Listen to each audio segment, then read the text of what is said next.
And welcome to Deep Roots Games. I am Deep Roots, and we are here today in Ark at our beautiful base out over by the waterfall.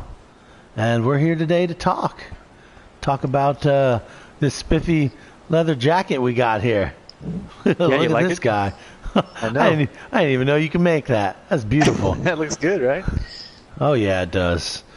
All right, so I'm here with Spike and Pickles. Welcome, gentlemen. What's up, man? How you doing, Roots? Doing good, man. Doing real I'm good. excited about this. It should be good, man. A podcast of all the tribe get together. Yes, we're here with the Tribunal, and we are here to watch some glorious podcast action. How you doing today, I'm Pickles? Eyeball Jordan. You call me Pickles. That's Spike Jet Fade over there, just so he knew who was talking. That was him who was talking. Yes. This is Spike. I've known Roots for a really long time. Over 10 years probably now. I'm excited to do this podcast. This should be fun, man. How about you, Highball? Like you said, we've all known each other for over 10 years. Video games are awesome. I'm down to get down with any cool thing I can get my hands on, video game wise, movie wise, entertainment wise. Have a good time with friends. This podcast, I hope it works out and is fun. If not, let's just make it what it's worth until it isn't. All right, so the plan here is simple. You've probably seen this in other podcasts, but we're all going to bring a topic to the table and, talk about it, argue about it, debate, have some fun for about 10 minutes or so each, and just go around the table and hash it out. I think we've elected the oldest to go first today. That would be me. Oh, you old piece of crap, you. Yeah. I've already picked out my gravestone and everything. Once you hit your mid-30s, it's downhill from there. Oh, man. But you guys ready to jump into it? Yeah, let's do it. All right, let me get my emotes going on. Don't forget, let's see, how about throw the snowball at Pickles' face? Back and forth. It's already getting hot in here. I might have to wingsuit off the edge of the base. All right, and this one's for you, Josh. All right. Like the old chicken emote. See. So I wanted to talk today about the classic argument that every video game fan goes through in their lives, and that is if you were deserted on an island all by yourself and you could only have one video game, right, to stand the test of time, what would you bring with you and why? So I was thinking about this and I was like, I don't want to do it at a deserted island, because that's weird, right? There's no electricity. I mean, you're cast away. There's no TV. So instead, have you guys seen I Am Legend? Yes, I love that movie. So Will Smith, right? Do you remember when he's at his apartment or whatever, and it's like, it's really nice looking. He's got the TV on. It's like playing a movie or something, right? Yeah.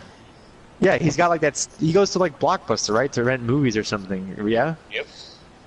So imagine it's like that. Imagine it was like an apocalyptic situation. Like everybody around you is dead, but you still have like Will Smith in that movie. You still have your house. You still have your TV. But the one thing I think you wouldn't have is the internet. So think about it like that. You don't have any internet, so you can't play like online games. So with that in mind, I thought about it. I was like, what game would I have? And I think I'm gonna go with a classic game, and it's gonna be Rocket League. Wait, even without online? Yeah, because it's got the bots. Yeah, so like if you go offline with it and you have the bots and you put it to like All-Star, they're pretty good. You know, that holds up. You know? I don't And know I'm not about that great you. I got the achievement for winning 3-on-1, sir. You beat 3 All-Star bots just by yourself? Yeah, that's an achievement. I must have got that too. Man. But I mean, that's a game you can go to. I mean, and I've probably put like 300 plus hours into it, and it's not an apocalyptic situation. So I think that's a game you can put on. You can play a couple games. You don't have to worry about it. It's never gonna change. You don't need to like update it or get anything, you know, like DLC. It's like it's so simple and pure. But it can also be couch co-op game. So if you are, you know, let's say you're stranded island, but you come across some crazy person, you're like, dude, let's not kill each other. I need to play you in Rocket League. Come on. That would And at actually be least pretty you- cool. Yeah, at least you can still play that game, you know, with another person on a couch co-op situation. But Pickles is Table on the table. dance. Table Ah. dance. Uh-oh. Don't Hey, start dancing. hey. Yes, sir. All right, what do you guys think? What do you guys think about that? What do you think about Rocket League being the Yeah, Pickles. game. What do you think about Rocket League? What would your game be? Rocket League doesn't sound like a bad choice. I'm not a huge fan of Rocket League. Like, it is something that's fun to play with others. Like, we've played that numerous times. But, like, if it's not a stranded island, if it's an apocalyptic world, like, and there's no internet, and I happen to have a fucking console, whatever the console is, like, see, that's the thing. Which console? Because right now, if you think about it, like, is it going to be a console current? Because if I want to have a video game to play, whether I'm playing it by myself or with other people, I want it to be a current console so I can get the best, like, you know, product out of it. But for real and pure enjoyment to something that I specifically like from whatever era of video games, I would have to say honestly, like, a game that I could play all the time that has always kept me busy. Honestly, it's got to be a wrestling game, like one of WWE's games. Like, even going back before the 2K edition, like SmackDown vs. Raw, whatever. Like, because those games keep me busy. Like, I don't play them anymore because I don't have the money for it. No Mercy, yeah, exactly. There's a good one. Yeah, 'cause, No Mercy on Nintendo 64. That So is for well everybody- considered. Everybody watching, Pickles is our resident wrestling super fan. So Guru. I can definitely see you going for that. I wouldn't say super fan. Like, I've watched it. I've watched for over, like, since 2000. I'm not good at math, but however many years that is. But for 18 years. But, like, I'm not as into it as I used to. I actually found myself criticizing and picking it apart more than I did when I was younger. But I'll still tune in to see what's going on. But, like, I don't really jump for joy with it anymore. And is that a game that has couch co-op if you wanted to do it? Yes. Oh, some Does of it the have best. couch co-op? Co-op, yeah, No Mercy had co-op. Cool. That was one of the first. Now wait, hold on. Now, Roots brought up No Mercy. That's not what I'm choosing. I'm saying that is a good choice, but I'm saying one more current, like within like the past, like, I'd say 5, maybe 8 years, because that stuff had a lot more customizational abilities, more match types, more more wrestlers to choose from. And it personally for me, it's something I when I was playing them, I could play it all day with people, with no people, and it kept me busy. I would say any of those games. And to name one in particular, I go back to the last WWE SmackDown vs. Raw, because that was a great game. SmackDown versus Raw. By the way, Nice. the count is 2 now. But yes, a note on the wrestling games, Pickles, that I really loved those games when they started because they were one of the first few games that came out that you could play 4 people on one screen. Yep. I can't say I ever played it, but I think I watched Kind of Funny playing it in like a tournament where they were like all of them got together, and no, it wasn't Kind of Funny. It was just Greg Miller. They were doing it at some sort of a conference where they would play it on a stage, and they would like act out, like they would create a character and they would act out that character while they played the video game. They would act it out in real person. Yeah, I mean, the only wrestling games I ever played were the ones in the NES, and they were they were not real good.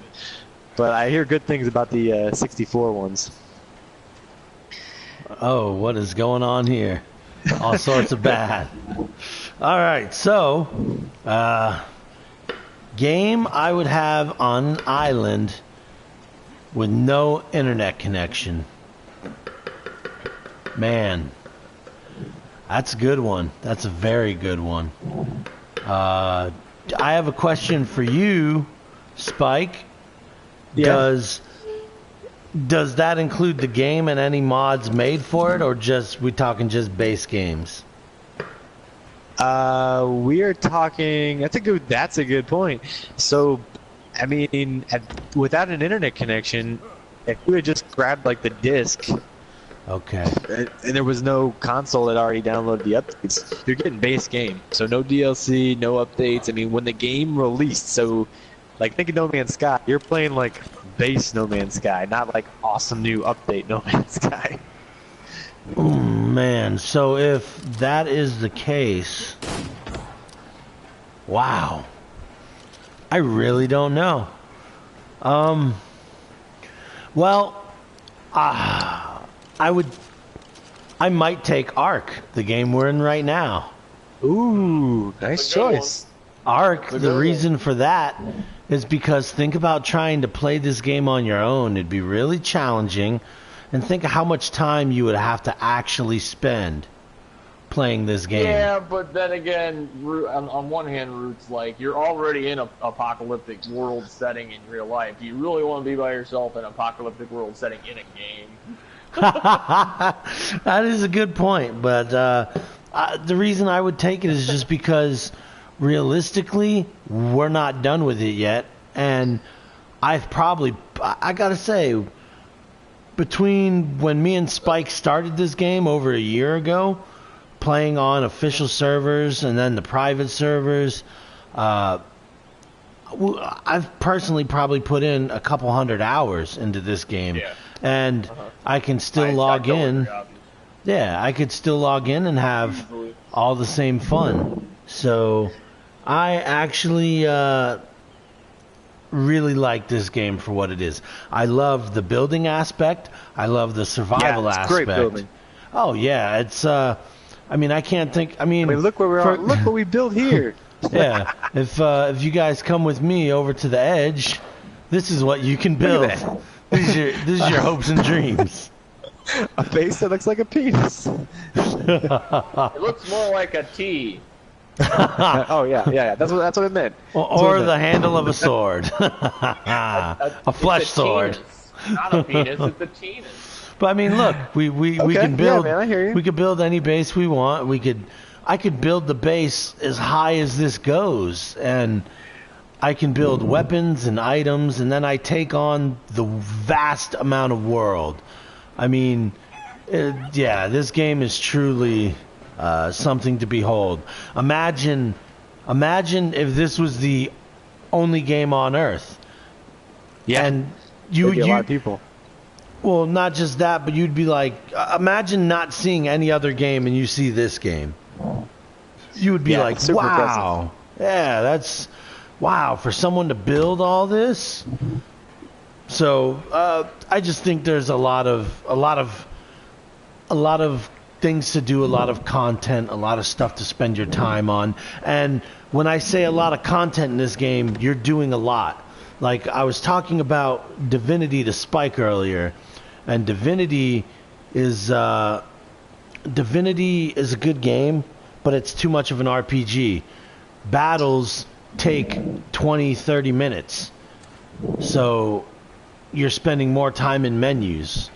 So I definitely like Ark. Ark is definitely a game that I would love to have on an abandoned island, playing with myself, by myself. Definitely. All right, well, there you go, guys. What do we got? We got Rocket League, SmackDown vs. Raw, and Arc. Next time the apocalypse. Whoa, what happened to Pickles? I put him to sleep. Oh, man. He went night-night. Next time the apocalypse happens, grab those games before it all goes down, and you get in your bunker, and you'll be just fine. So, yeah, Agreed.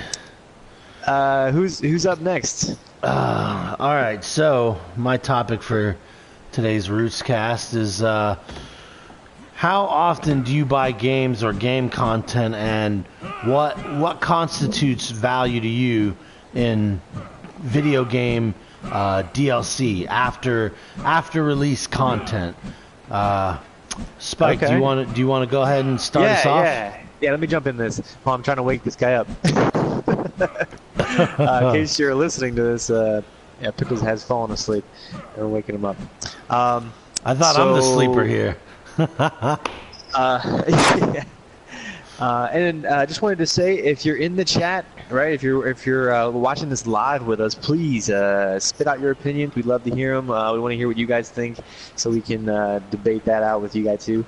Now, give us a follow. For me, join the tribe. Yeah, please.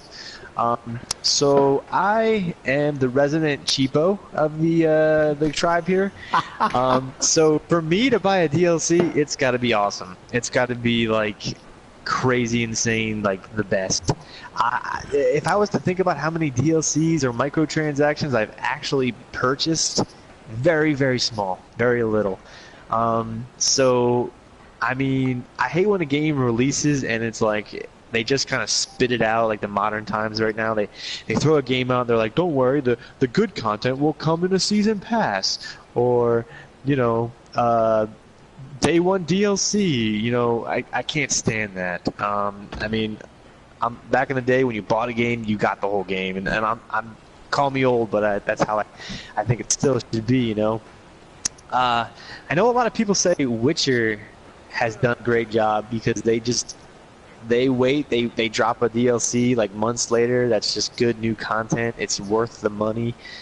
But personally, I think the best DLC was the horse armor in Oblivion. I mean, it doesn't get any. It doesn't get any better than paying real life money to put some crappy armor on your steed and ride out. So I think that just sticks in my mind as the best DLC ever. But I don't know. What do you guys think? Pickles? We're talking best DLC ever? Yeah, just how often do you purchase games, and what would qualify to you as getting good value for like DLC, like content after a game releases? What's a good value to you? What would make you want to buy content after a game releases? I'm like I said earlier, like I like customization in games, like the wrestling games, and so I would say customization is like the biggest fad for me that would keep me playing a game. So any DLC that can provide like character upgrades, tires, skins, hairs, armor, things, not just weapons, but like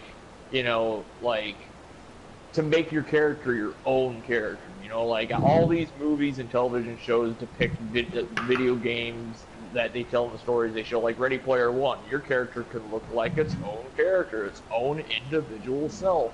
But in real life, video games don't allow that. Like, look at this one. We're in Ark. No customization allowed. You build armor just like everybody else does. You can change the color, and you can choose which, piece to wear. But I would say, honestly, customization. So any good DLC that offers customization, honestly, and to be frank about it, it's been a long time since I've heard actually DLC that does that. No studio puts out DLC of customizing your character because, well, for one, video games come already with that preset customization mostly. But with games I mean, that isn't don't that have like loot boxes do a lot of that? okay, Like yeah, in Overwatch and stuff? yeah. But it just Yeah, I know what you're talking about. I just like personal customization. That's always been what's pegged my interest in a lot of games. Being able to make your character look the way you want it to look. Tattoos, scars, one eye, two eyes, you know, whatever.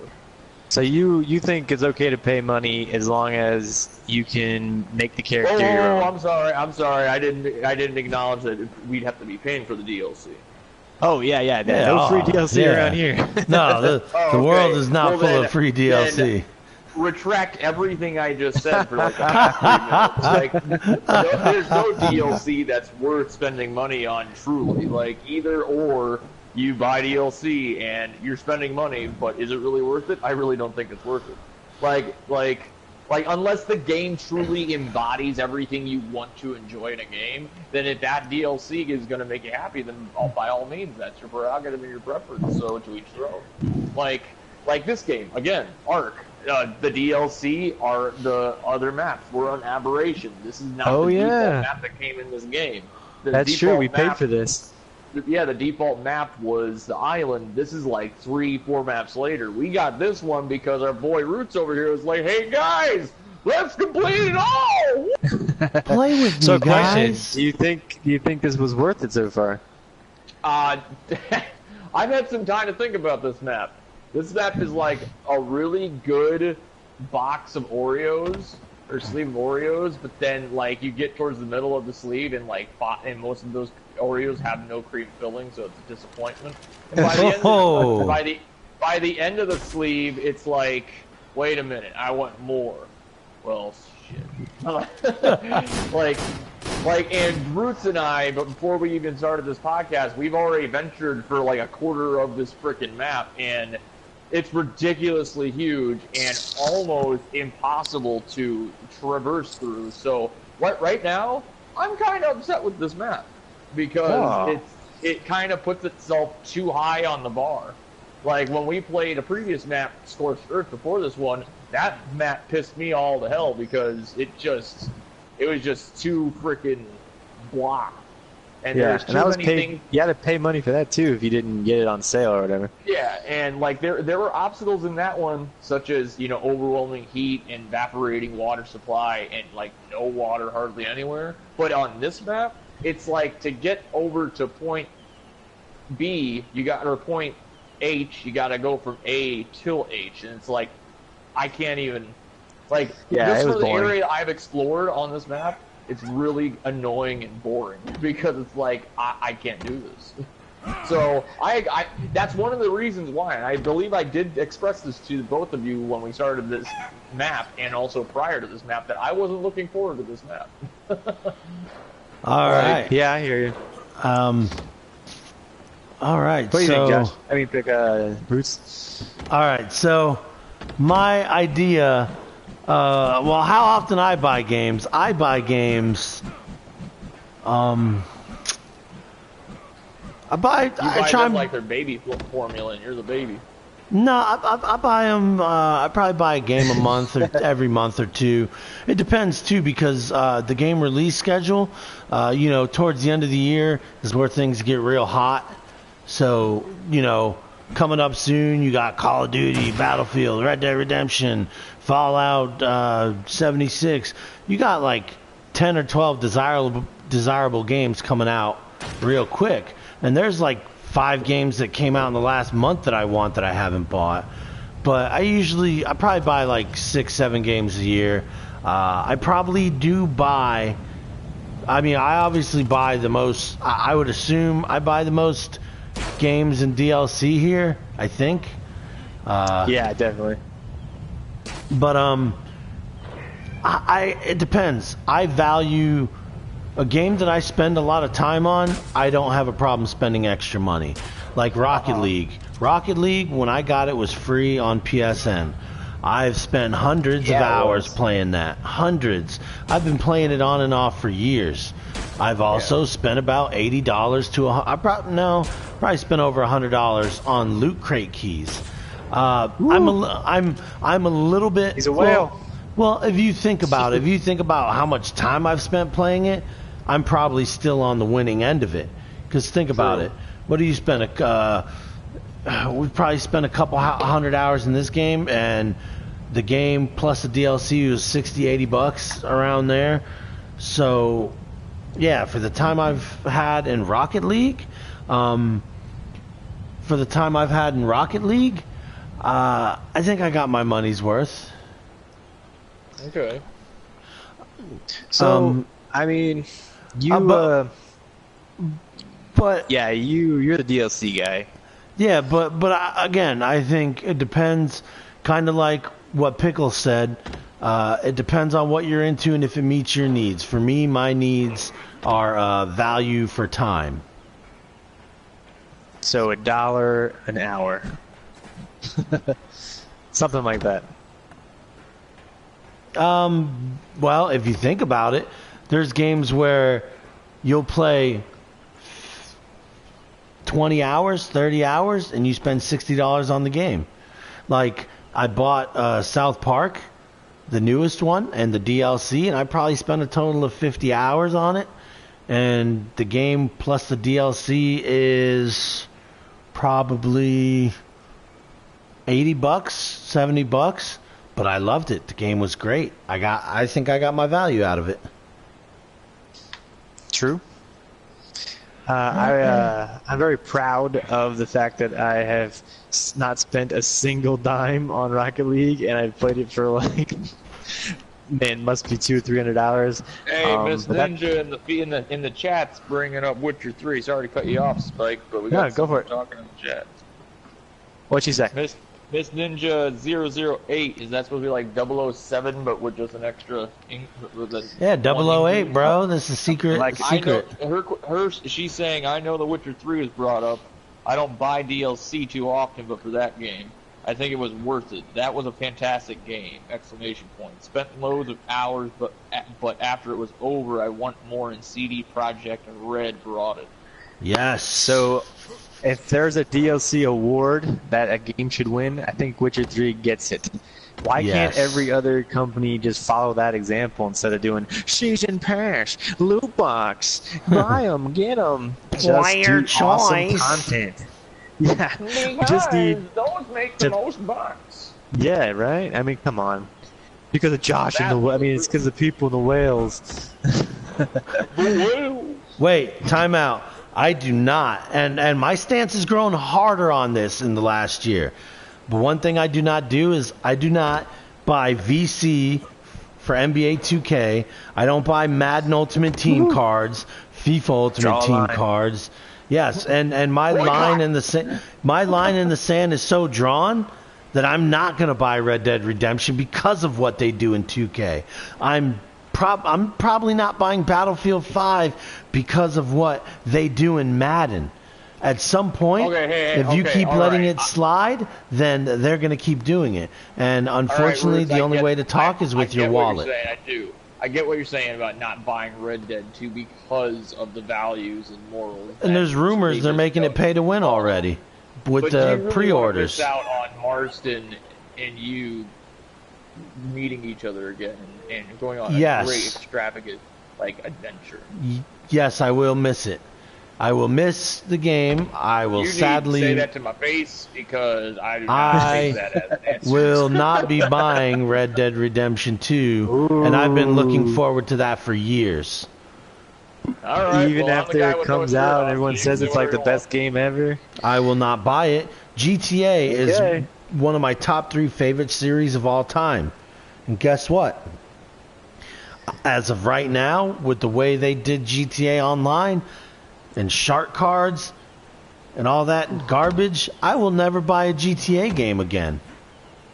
Okay. Does it suck for me being a big fan? Of course, but at some point you need to draw the line.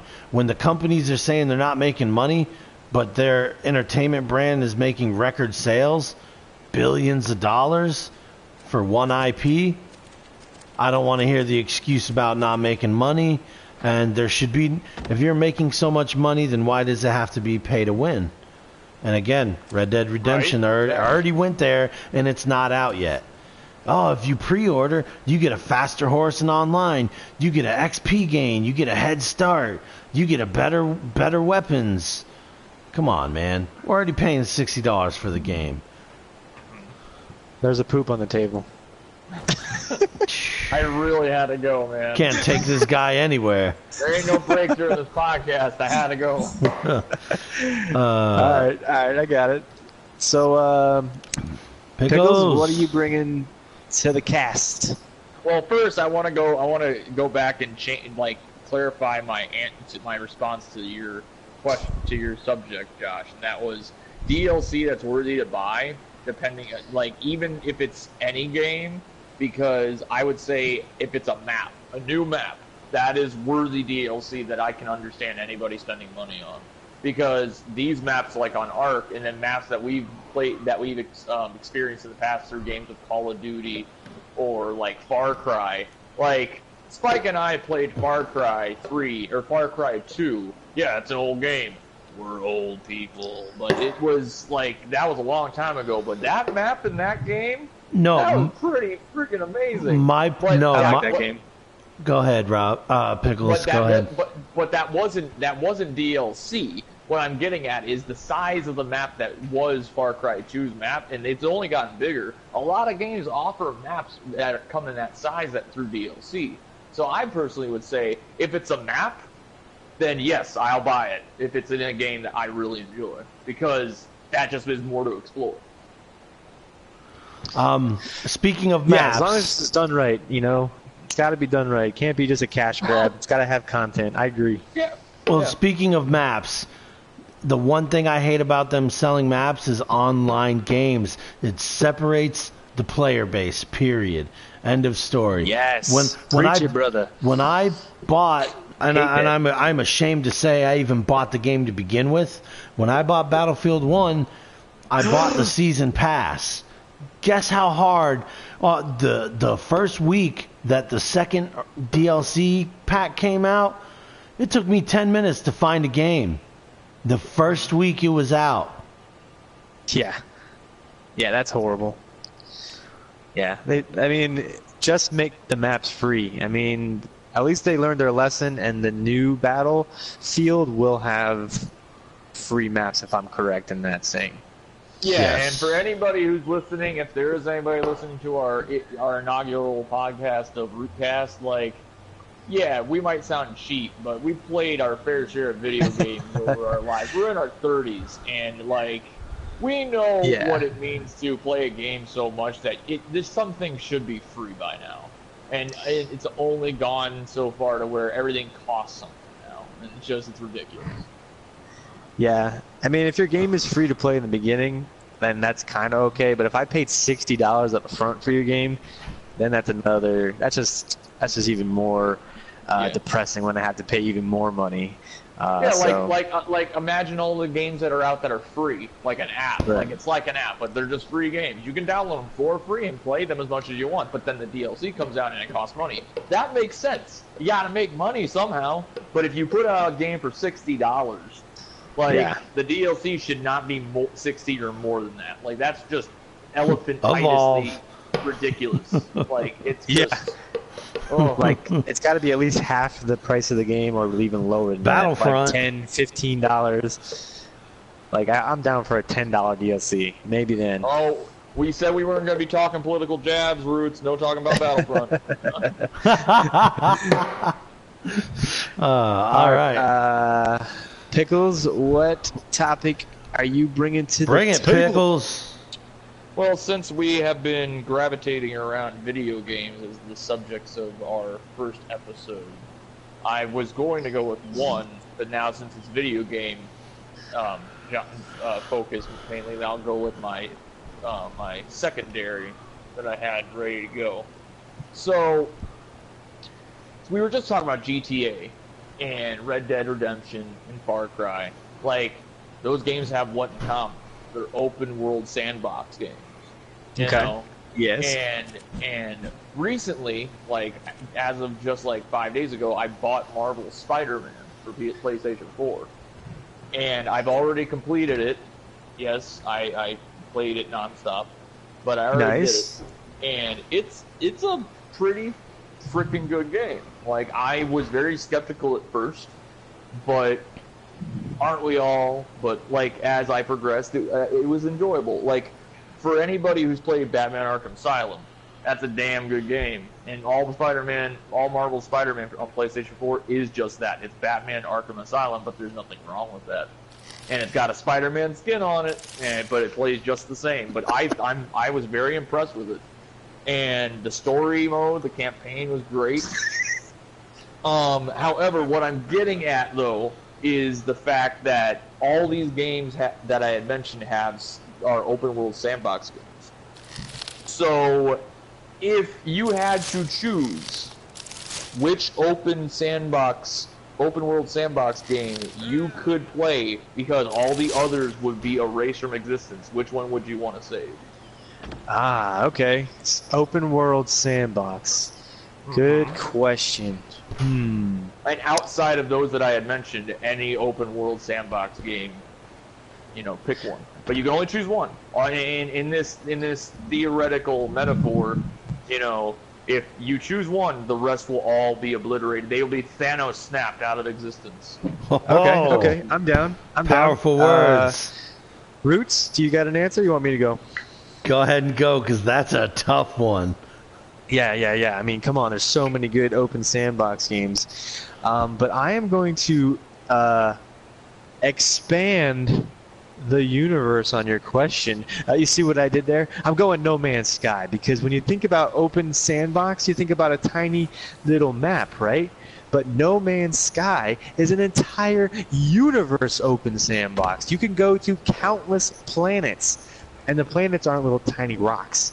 If you were to try to walk completely around a planet in No Man's Sky, it would take literal days of your life. So, and there are, quadrillion planets in that game. So, I mean, you could spend the whole rest of your life playing that game and not see anywhere near the entirety of that planet, that game. So, No Man's Sky. I know you guys haven't played it yet. I've only played it maybe a little bit past the intro, but it's a great game. I mean, especially with the new update, it's got everything you might want in that type of game. It's got building, it's got fighting combat, it's got exploring, it's pretty impressive. I mean, when you think about a game like that, there's nothing else out there to that expansive universe. So that's my answer there. I'm going with No Man's Sky. I have not played No Man's Sky, but when it goes on sale, I am gonna get it. Ooh, we can co-op together now. Yeah. We can play together. Yeah, I had my eye out for No Man's Sky years ago when I first heard about it, and everything I had seen gameplay-wise, like when No Man's Sky, when the creator put out that first video of gameplay, waved all those years ago, and I just sat here salivating, going like, oh my god, I want to play that game. But then, when the time came and it came out, I was like, oh, I'm busy with other things, so I'll get around to it, because I know how immersive that game can be from what I've heard, read, and seen. Like you said, Spike, it has like a quadrillion planets, so you don't just go to like a handful of planets the game's offered. There's just endless amounts of different settings you can go to. Yeah, and they added like a 30-hour plus storyline, so I mean, Nice. It's not just, it has like quests, and it has like freighters that you can like fight other space pirates on. I mean, it's good. It's real good. But it's the epitome of open world because it's open universe. Oh, I figured it out. I figured out what game I would keep. All right. Hit it. right. What is it? So, I was thinking about this, right? Open world sandbox. What is still the standard? That's simple. And I'm going to GTA. choose... No, not even GTA. It's the standard for... Now, as much as I like GTA, there's something that I think is a little bit more important than GTA, and that's Skyrim. Skyrim to this day is still a standard, even though they've remastered it 100 times. Guess what? You know why they do it? Because people still buy it, and it's still the gold standard as far as sandbox RPGs go. Think about it. I bought, for my birthday, I got Kingdom Come Deliverance. I didn't play a lot of it yet, but the game follows the Oblivion Skyrim map. It follows the inventory and how you move around and how the world interacts. So think about it. Skyrim is what? It's got to be over 10 years old now, and it's still the gold standard. Yeah, probably getting up to that. Just about. Think about it, right? If everything was going to be Thanos snapped away and there was one open world game for people to look at to build the future of open world games, might as well be Skyrim, because it's still the gold standard. It's a good that pick, I gotta say. That was 2011, actually. 2011 it came out. Yeah, that is beautiful. What did the creator say? They'll stop remaking it when we stop buying it. Yep. There you go. He's not wrong.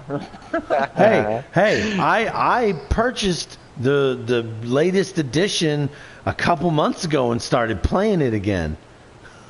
So. Oh wow, really? Yeah, Nice. and the only reason I stopped playing it was because I got Kingdom Come Deliverance, and just time constraints trying to keep up with what's new. I don't have enough time in the week to play all the games I want to begin with. I probably got 12 games I need to finish, and about 4 of them I haven't even started yet. Yeah. Well, you do buy games like they are water in a desert.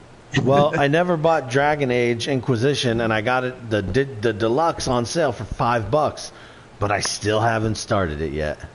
It's called the backlog. You got a huge backlog. I do. Oh, he's got such a huge backlog. I do, and one day I'm hoping I could tackle it, because I love video games. I hope I can play with your backlog one day.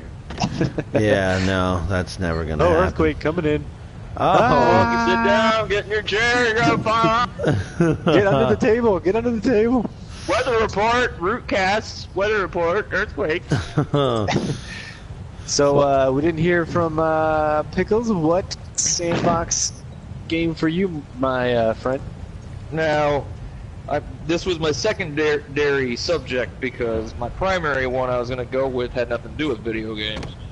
But this is being my secondary one. I didn't really give myself enough time, but honestly, whenever I think of an open world sandbox game, my mind always trickles back to one specific open world sandbox game.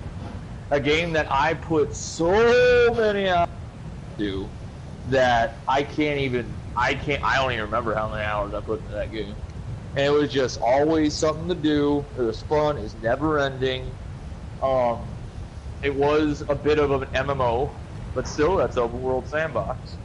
I would have to say EverQuest. No, I'm kidding. No, not EverQuest. No. Hey, that wouldn't be a bad one. No, wait a sec. Are MMOs sandbox games? I don't think they are. How are they not open world sandbox games? Well, that's a good question. How would you define open world sandbox? You can go wherever you want. Let's ask the great Oz of information. Let's ask Google. Google. Alexa, what is Hey, don't say that too loud. Alexa, what is an open sandbox game? I gotta go unplug her. Yeah, I guess an MMO is kind of that way, right? You can go anywhere at any time. Right, No, big open world, unrestricted. EverQuest was not it, and my choice is not an MMO. It's a joke. Okay. All right. Well, what is it? I honestly want to go back and say Far Cry 2. Because no, wait, no, not Far Cry 2. Far Cry 4. No, wait, yeah, it's Far Cry 4.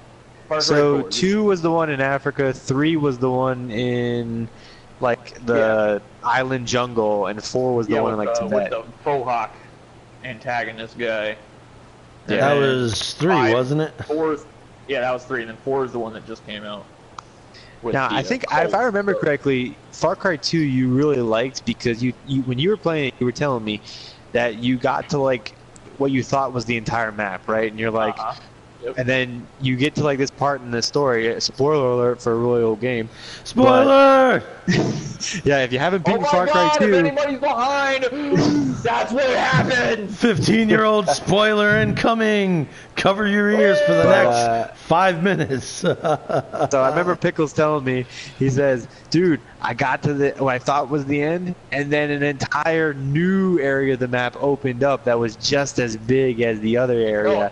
No, okay, yeah, but it wasn't a new area. It was a whole new map. So, like, right. the first It map like double was the size.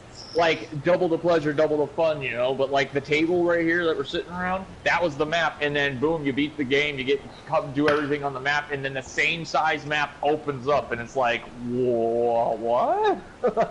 And trust me, it was overwhelming at the time because we had played. You know, I put in a shit ton of hours in that game, Spike.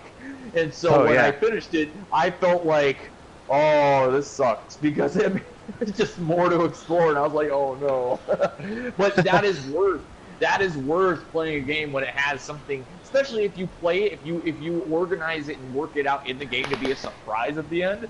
That's the best thing, especially an open sandbox game. Like, you think you're done, and all of a sudden a whole new section is open. Like that to me, and for that, Far Cry 2 I would say is the one. But Far Cry 4, like, I played that, and that's a beautiful scenery, and there's a lot more features in that game than Far Cry 2 or 3 had.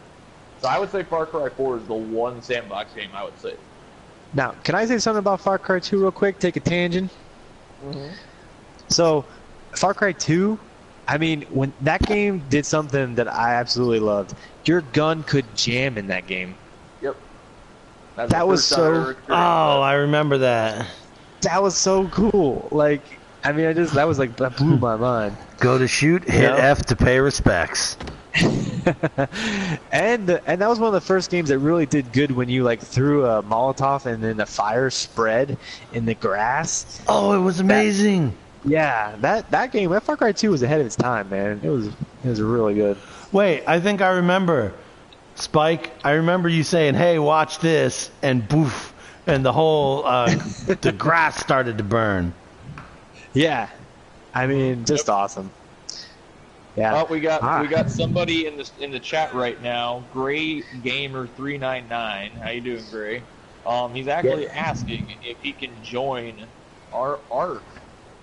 Well, Roots, what do you think about that? What's your qualifications? Yeah, this is currently a private server, obviously, because we haven't been killed a million times. But maybe after the cast is closed. Yeah, so sandbox games. So we got No Man's Sky, we got Far Cry 2. I'm saying Far Cry 4, not Far Cry 2. Okay, Far Cry 4, which is also a really good game. Far Cry 4 obviously has more things now today that you can do. So. And Roots, what was yours again? Skyrim. Mine was Skyrim because Skyrim is still the gold standard for sandbox RPGs, which is amazing. Pickles, did Spider-Man, now that you've beat it, bump out Far Cry 4 for best sandbox game?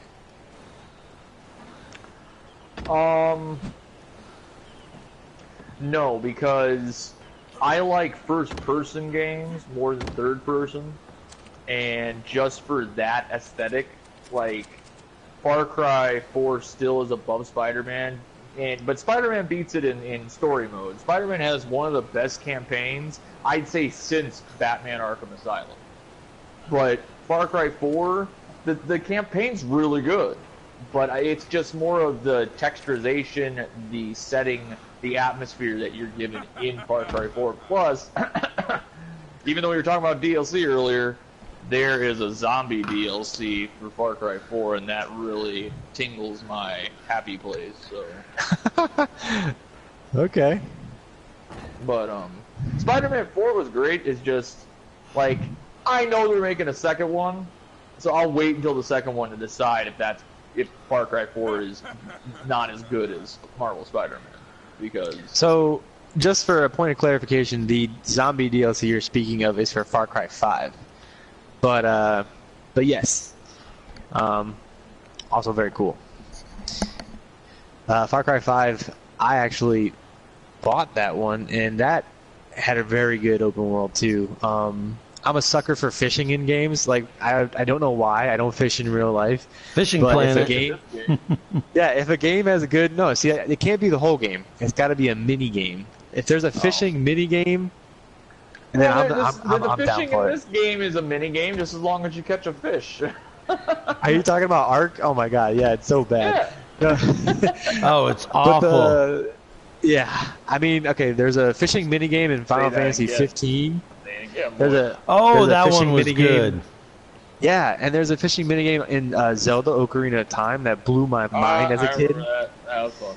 Yeah. And the fishing minigame in Far Cry 5 was actually decent and just like realistic, and I like that. You know, sandbox games are cool because they can throw in these little side things that just little side missions and stuff. That totally. All right, gentlemen. What do you say we wrap things up here on the first Rootcast episode 1? Yeah, so just for our audience to know, we try and keep it to 30 minutes, but as you can see, sometimes the subjects get really good and there's lots to say. Of the Rootcast, so so in the future we'll cut it shorter. Yeah, the format could change a little bit here and there. We're basically always going to try and do it in a game or something, or find a way to kind of make it involve games in some way, because that's what brings us together, obviously. But again, yeah. Everybody together. But again, we're trying to, make something you could listen to on a Saturday night while you either play a game or whatever you're doing. But we'll be here. If you need somebody to talk to, we'll be here. Yeah, we'll try and be here Join the chat. every Join weekend. the chat. We want to hear from you guys. Yeah. Don't forget to give us a follow. We're taking off with this thing. Deep Roots Games also does streaming. We stream all sorts of games. Deep Roots _games, to clarify. Yeah, we do all sorts of games. And as our channel grows, hopefully we can grow our production value with it. So we're just starting out. So just keep following us and seeing what's to come. But I appreciate everybody tuning in. It's really awesome. Our first podcast we got going here, and we have anywhere from 10 to 20 viewers at one time. That's really good, and we're just going to keep growing from there. So any parting words, Spike and Pickles? Yeah, guys, thanks. It was a blast. Now I'm going to go jump off this cliff. See ya! Wah! Pickles. I think this is pretty good for a first time. But yeah, we'll be here. We'll try to keep it to a regular weekly schedule. Same Twitch stream, same Twitch time, 9:30 every night, if not earlier, depending on our schedules. But yeah, just follow us, like us if you want. And if you do that, if we're interested, we'll follow you too. You know, reciprocation in the social media world, sort of thing. But yeah, until next time. In case you're curious, I didn't die when I jumped off that cliff. Fail. All right, go jump, Pickles. No, I'm good. All right, guys. See ya. For Deep Roots Games, this is Deep Roots. Hope you guys give us a follow, and we'll be back next week, or follow us and check out our game streams that we'll be doing this weekend. We'll see you guys next time. Have a good one. Goodbye.